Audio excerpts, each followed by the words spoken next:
Hello बच्चों, मैं विजय दीक्षित स्वागत करता हूं आपके अपने YouTube channel the Galaxy of accountancy में। आज की इस वीडियो में हम करने वाले हैं यहाँ पे क्लास 11th के चैप्टर नंबर 11 की शुरुआत। यहाँ पर सबसे पहले हम समझेंगे कि चैप्टर नंबर 11 में हम यहाँ पे क्या क्या करने वाले हैं। तो सबसे पहले आप समझिए यहाँ पे चैप्टर नंबर 11 जो हमारे पास क्या है, स्पेशल पर्पस बुक सेकंड। इसका मतलब अदर बुक्स। इससे पहले जो आपने चैप्टर कराया हुआ है स्पेशल पर्पस बुक फर्स्ट, जिसमें आपने क्या बनाया था, कैश बुक बनाया था। ठीक है, क्या बनाया था, कैश बुक। लेकिन आज की में हम यहाँ पे कैश बुक नहीं बनाने वाले हैं, यहाँ पर हम अदर सब्सिडरी बुक बनाने वाले हैं। अब ये अदर सब्सिडरी बुक कौन कौन सी होती है पहले ये जानिए। यहाँ पे जैसे हमारे पास यहाँ पर मेन लिख दी मैंने, purchase book, cell book, purchase return book और सेल रिटर्न बुक। ये हमारे पास ये चार चार मेन बुक्स हैं जो हम यहां पर करने वाले हैं। वहीं पर हमारे पास फिफ्थ वाली कौन सी है, जर्नल प्रॉपर। क्या है यहाँ पे, जर्नल प्रॉपर। जर्नल प्रॉपर के अंदर हम यहाँ पे जर्नल एंट्री वगैरह पास करते हैं। इसका मतलब जो entry purchase sale, purchase return, cell return in book से रह जाती है उसकी एंट्री अलग से जर्नल में करी जाती है, जिसे बोलते हैं हम जर्नल प्रॉपर। इससे अलग भी हमारे पास अदर बुक कौन कौन सी होती है, बिल रिसीवेबल बुक और बिल पेबल बुक। बट बच्चों यहां पर जो आप प्रैक्टिकल प्रॉब्लम करोगे वो किसकी करोगे, यहां पे परचेज बुक की, सेल्स बुक की, परचेज रिटर्न बुक की और सेल्स रिटर्न बुक की। आज का जो वीडियो है इसके अंदर में हम सिर्फ एक बुक करने वाले हैं, वो हमारे पास कौन सी होगी, परचेज बुक। कौन सी होगी, परचेज बुक। यहां पे पहले सबके मीन समझ लेते हैं। जैसे कि इसके अंदर सबसे पहला हमारा पॉइंट क्या है, परचेज बुक। अब ये परचेज बुक क्या है, देखिए जब भी आप गुड्स खरीदोगे, जब भी क्या करोगे, आप गुड्स खरीदोगे और वो गुड्स अगर आपने उधारी में खरीद रखा है, वो गुड्स किस में खरीद रखा है आपने, यहाँ पे उधारी में, क्रेडिट में खरीद रखा है, तो उसकी एंट्री कहां पर करी जाएगी, परचेज बुक के अंदर। कहां करी जाएगी, परचेज बुक के अंदर करी जाएगी।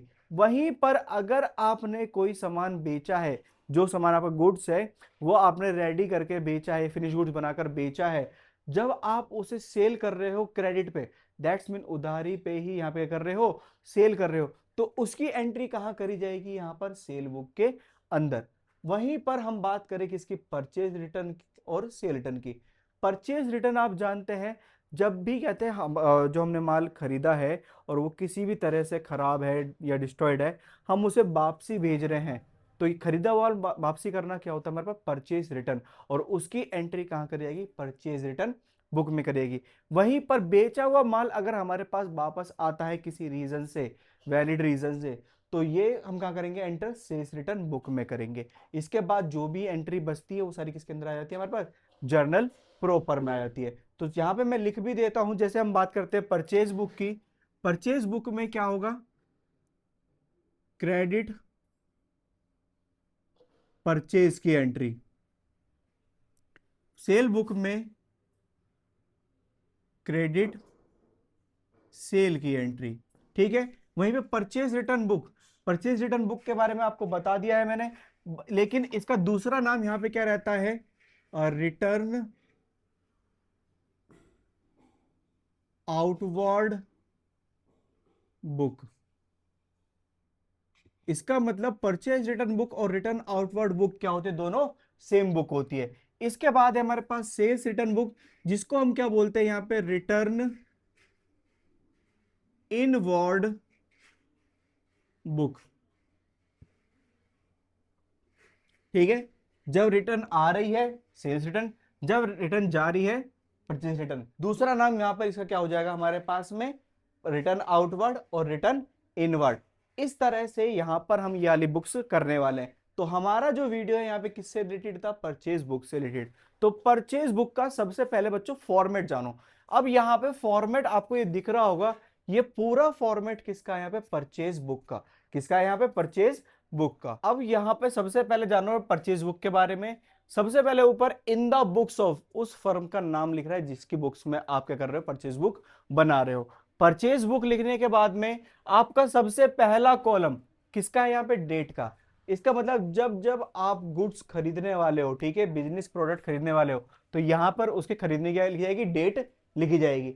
यहां पे पार्टिकुलर में उस ट्रांजेक्शन का नाम लिखा जाएगा कि आप खरीद क्या रहे हो और किससे खरीद रहे हो। जो कैसे खरीदेंगे वो मैं आपको बता दूंगा, यहाँ पे एंट्री किस तरह से होगी, हम प्रैक्टिकल प्रॉब्लम से समझेंगे। उसके बाद आता है हमारे पास यहाँ पे लेजर फोलियो। ठीक है, यहाँ पे लेजर फोलियो नंबर लिखा जाएगा। फिर उसके बाद आपने जो भी यहाँ पे डील करी है उसके सारे अमाउंट की डिटेल यहाँ पे भरी जाएगी, और डिटेल भरने के बाद में जो उस प्रोडक्ट की कॉस्ट है वो यहाँ पे लिखनी है, और फाइनल अमाउंट आपको इधर लिखना है। इसमें यह ध्यान रखना कि कॉस्ट और अमाउंट, देखिए मान लो कोई प्रोडक्ट अगर 10,000 रुपए का है, कोई प्रोडक्ट कितने का है, 10,000 रुपए का, और उसमें 10% ट्रेड डिस्काउंट है, तो 10,000 पे 10% ट्रेड डिस्काउंट काट भी दो तो कितना बचेगा, 9,000 रुपए। तो इसका मतलब उस प्रोडक्ट की कॉस्ट कितनी होगी, 9,000 रुपए। अमाउंट में भी कितना लगा, 9,000 रुपए। तो फिर ये दो दो कॉलम क्रिएट क्यों करे गए, यहां पर देखिए कई बार हमें फ्रेट पेड करना होता है, कैरिज कहते पेड करना होता है, तो वो भी हम क्या करते हैं यहाँ पर उसका एक अलग से कॉलम बना देते हैं। अभी कॉलम नहीं है हमारे पास में, लेकिन अगर क्वेश्चन में हमें बोला जाए कि फ्रेट पेड किया है, कैरिज पेड किया है, तो उसका एक अलग से कॉलम बनेगा जिसमें कॉस्ट को प्लस करेंगे। ठीक है, कॉस्ट को उसमें फ्रेट में प्लस करके फिर आपको फाइनल अमाउंट लिखा जाता है यहाँ पर। तो ये हमारे पास फॉर्मेट रहता है इसका परचेज बुक का। तो यहां पर देखिए हमारे पास परचेज बुक को और अच्छी तरीके से समझने के लिए हमें क्या करना पड़ेगा, यहां पर एक परचेज बुक का क्या करना है, क्वेश्चन करना पड़ेगा। तो यहां पे देखिए हम चलते हैं किसके तरफ, परचेज बुक के एक क्वेश्चन की तरफ। अब बच्चों देखो परचेज बुक का क्वेश्चन आपको अपने डिस्प्ले पे दिख रहा होगा। इस वाले क्वेश्चन को अपने टीएस ग्रेवाल की बुक से कर लेंगे, मैच कर लेंगे। यहां पर मैं आपको यही क्वेश्चन करके समझाने वाला हूं कि परचेज बुक किस तरह से जनरेट करी जाती है। तो यहां पे क्वेश्चन देखते हैं, क्वेश्चन में लिखा हुआ है record the following transaction in the purchase book of Krishna general store. यहां पर आपको जर्नल एंट्री करनी है किसके, कृष्णा जनरल स्टोर के परचेज बुक में। ठीक है, उसके बाद में हमें यहां पे क्या दे रखा है, एंट्री दे रखी है, टोटल 3 एंट्री है, 1 मई की, 3 मई की और 4 मई की। 2026 हमारे पास ईयर लिखा हुआ है यहां पे। तो सबसे पहला है हमारे पास 1 मई 2026। 1 मई में क्या हुआ यहां पे, bot from messrs Chunni Lal ma'am राज। तो यहां पर हमारे पास मेसर्स चुन्नी लाल मैम राज। ठीक है, और यहां पर ये किससे खरीदा है, दिल्ली। ठीक है, कहां से खरीदा है, ये दिल्ली। और हमारा ये जनरल स्टोर भी कहां पे है भाई, दिल्ली में ही है। इसका मतलब अगर जीएसटी होती, ये जीएसटी वाला क्वेश्चन होता, तो इसके अंदर कौन सी जीएसटी लगती, सीजीएसटी और एसजीएसटी लगती। अभी तो जीएसटी वाला क्वेश्चन नहीं है, हम यहाँ पे क्वेश्चन को अपना करते हैं आगे। इसमें दे रखा है 1 मई, 1 मई को हमने यहाँ पे खरीदा, क्या खरीदा, 100 बैग्स ऑफ आईटीसी व्हीट आटा, 530 रुपीज पर बैग के हिसाब से। तो हमने यहाँ पे 100 व्हीट बैग खरीदे एट द रेट 530 ईच के रेट से। ठीक है, दूसरा हमने क्या खरीदा यहाँ पे 50 बैग ऑफ राइस बासमती, 500 रुपए पर केजी। हमने 50 बासमती राइस बैग खरीदे एट द रेट 500 ईच के रेट से। ठीक है, दो है हमारे पास हो गया। आगे दे रखा है लेस ट्रेड डिस्काउंट 10%। यहाँ पे ट्रेड डिस्काउंट पे लेस, क्या यहाँ पे ट्रेड डिस्काउंट। अब ये ट्रेड डिस्काउंट कितना है यहाँ पे, 10% का। अब समझो यहाँ पे करना कैसे, यहां पर 100 व्हीट बैग है जिसमें हर एक की प्राइस कितनी है, 530। मल्टीप्लाई करो कितना हो जाएगा, 530 और 00, दैट्स मीन 53,000। वहीं पर 50 बासमती राइस बैग है 500 रुपए ईच के, तो कितना हो गया, 5 5 25 और 1 2 3। तो हमारे पास ये टोटल कितना हो गया, इनका टोटल करेंगे तो हमारे पास कितना जाएगा, 78,000। लेकिन यहाँ पे 78,000 रुपए हमें पूरे पे नहीं करने पड़े, हमें पहले ही ट्रेड डिस्काउंट मिला कितने का, 10% का। इसका मतलब ये हो जाएगा 7,800। अब देखो मैंने 10% किस तरह से निकाला, मैंने सिर्फ ये पूरे अमाउंट में से पीछे से एक जीरो गायब करा है। 10% निकालना इतना आसान होता है कि बस पीछे की तरफ से एक जीरो गायब कर दो, तो आपके पास यहाँ पे क्या आ गया, डिस्काउंट आ गया। अब आपको यहाँ पे 78,000 में से 7,800 माइनस करने हैं, जिससे हमारे पास कितना बचेगा, 70,200। ये हमारे पास कॉस्ट है और यही हमारे पास क्या हो जाएगा, अमाउंट हो जाएगा। यहाँ पे लिख भी देते हैं कि 70,200 हमने अमाउंट पे किया। इस तरह से हमारे पास में यहाँ पे पहली एंट्री क्या होती है, कंप्लीट होती है। अब चलते हैं यहाँ पे दूसरी एंट्री की तरफ में। दूसरी एंट्री हमारे पास है 3 मई की। 3 मई को क्या हुआ यहाँ पर कि हमने bought from Messrs Kanodia oil mill Delhi. तो हमने किससे खरीदा ये, Messrs Kanodia oil mill Delhi. ध्यान रखना कि हम गुड्स ही खरीद रहे हो, ठीक है, ग्रोसरी है, जनरल स्टोर है, तो यहाँ पे हम देखो हम ग्रोसरी आइटम ही खरीद रहे हैं, ठीक है। अगर प्रिंटर वगैरह खरीदे उसकी एंट्री मत कर देना यहाँ पे, क्योंकि प्रिंटर खरीदना बेचना थोड़ी ना करते हैं जनरल स्टोर में। तो इस तरह से हमारे पास में यहाँ पे हो गया, क्या खरीदा है, 40 टीन खरीदे हैं ऑयल टीन। कितने रुपए यहाँ पे, एट द रेट 1500 ईच के रेट से, ठीक है। उसके बाद में हमारे पास क्या है, 20 टीन वनस्पति के खरीदे हैं, वनस्पति ऑयल के, एट द रेट, इसका प्राइस कितना है यहाँ पे, 900 रुपए पर टीन के हिसाब से। अब यहां पर मल्टीप्लाई करो 15 फोर जा कितना हो जाएगा 60, और 1 2 3 30। वहीं पर 29 2 9 जा 18, और कितने 1230। टोटल हो गया कितना 78,000। क्या यहाँ पर ट्रेड डिस्काउंट है, यस, यहाँ पे ट्रेड डिस्काउंटर कितने परसेंट का है, 5% का। तो हमें क्या करना है, लेस कर देना है trade discount at the rate 5%। तो 7,800, मतलब ये 10% हो गया, 5% कितना होगा 3,900। माइनस करते हैं, 78,000 में से 3,900 जैसे ही माइनस करेंगे हमारे पास हो जाए 74,100, और यही हमारे पास क्या हो जाएगा, अमाउंट हो जाएगा। अगर कोई फ्रेट वगैरह पेड करा होता तो इसके अंदर हम ऐड कर देते और आगे अमाउंट में फॉरवर्ड कर देते। तो इस तरह से हमारे पास 3 मई की एंट्री भी क्या होती है, कंप्लीट होती है। अब चलते हैं यहाँ पे थर्ड एंट्री है 4 मई की, 4 मई। अब हमारे पास क्या है, इसमें दे रखा है purchase from messrs Gupta brother Hapur, messrs Gupta brothers Hapur.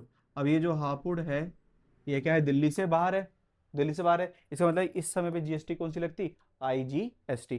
तो यहाँ पर 25 बैग खरीदे हैं किसके, ग्राम के, 25 बैग है, 25 ग्राम बैग।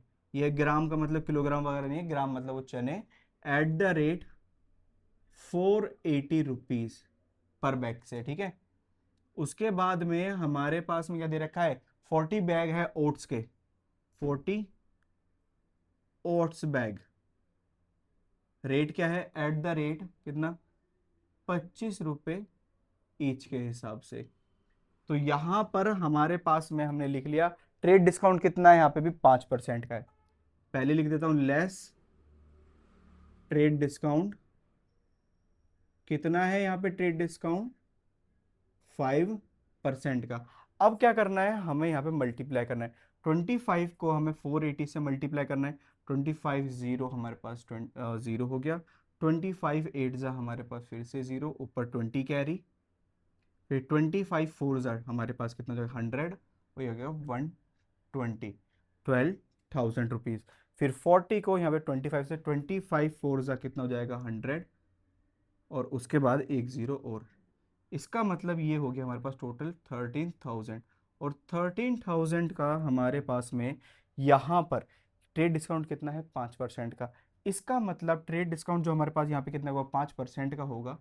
क्या लिखेंगे यहाँ पे, कितना 650, ठीक है, कितना 650। क्या हमारा कैलकुलेशन सही है यहाँ पे, यस, हमारा यहाँ पे पूरा का पूरा क्या था, कैलकुलेशन क्लियर है। ट्रेड डिस्काउंट माइनस कर दो, 13,000 में से 650 जैसे ही आप माइनस करोगे तो आपके पास में यहाँ पर, अच्छा 650 किसका है, डिस्काउंट का, ये भी ध्यान रखना। तो 13,000 में 650 गए तो हमारे पास कितना बचेगा, 12,350 50 कितना 12,350, जो कि हम यहाँ पे कर देंगे, ऐड कर देंगे। हमारे पास सारे के सारे टोटल लिख दिए गए। अब हमें क्या करना है, जस्ट इन सब का टोटल करना है पीछे अमाउंट का। तो यहाँ पे इसका टोटल करेंगे इस तरफ। तो सबसे पहले टोटल करो 0 0 0, हमारे पास ये 0 ही हो गया। 0 0 5 कितना हो गया, 5 हो गया। 2 1 3 और 3 3 इज 3 2 6। 2 और 4 हमारे पास फिर से 6 हो गया। 1 7 7 7 7 7 और 7 14 और 1 15। तो 1,56,650 हमारे पास ये जो आंसर आ रहा है फाइनल, ये हम कहाँ लिखेंगे, परचेज अकाउंट में। ठीक है, कहाँ लिखेंगे इसे, परचेज अकाउंट में। इस तरह से हमारे पास ये परचेज बुक पूरी क्या होती है, कंप्लीट होती है। सो होप सो आपको ये बच्चों समझ में आया हो किस तरह से आपको एंट्री लिखनी है और किस तरह से अमाउंट लिख रहा है। अब आपको ये सब कुछ समझ में आ गया है, तो बस आपको एक छोटा सा काम करना है, इस वीडियो को कर देना है, लाइक कर देना है। वहीं पर आपके दोस्त भी सीख पाए किसके बारे में, परचेज बुक के बारे में, तो इस वीडियो को अपने दोस्तों के साथ क्या कर देंगे, शेयर कर देंगे। और अगर आप आज भी इस चैनल पर नए हैं या अभी तक आपने चैनल को सब्सक्राइब नहीं किया है, तो जल्दी से चैनल को सब्सक्राइब कर लीजिए, ताकि आपको रेगुलर अपडेट मिलते रहे किससे रिलेटेड, अपने अकाउंटेंसी से रिलेटेड। वैसे भी हमारे पास यहाँ पे सिर्फ अभी एक ही बुक कंप्लीट हुई है, परचेज बुक। अभी इसके बाद में हमारे पास और कौन सी बुक है, sales book, purchase return book और सेल रिटर्न बुक। ये बाकी बुक्स भी हम कराएंगे, लेकिन इन सब की अलग अलग सेपरेट वीडियो होगी। जिससे आपको क्या होगा, एक बेनिफिट ये मिलेगा कि आपको ईच बुक को समझने के लिए आराम से जस्ट एक लेक्चर खोलना है और आपको उसी में वो समझ में आ जाएगी कौन सी बुक हमने बनाई है। तो अब हम मिलते हैं आपसे यहाँ पे नेक्स्ट वीडियो की तरफ में।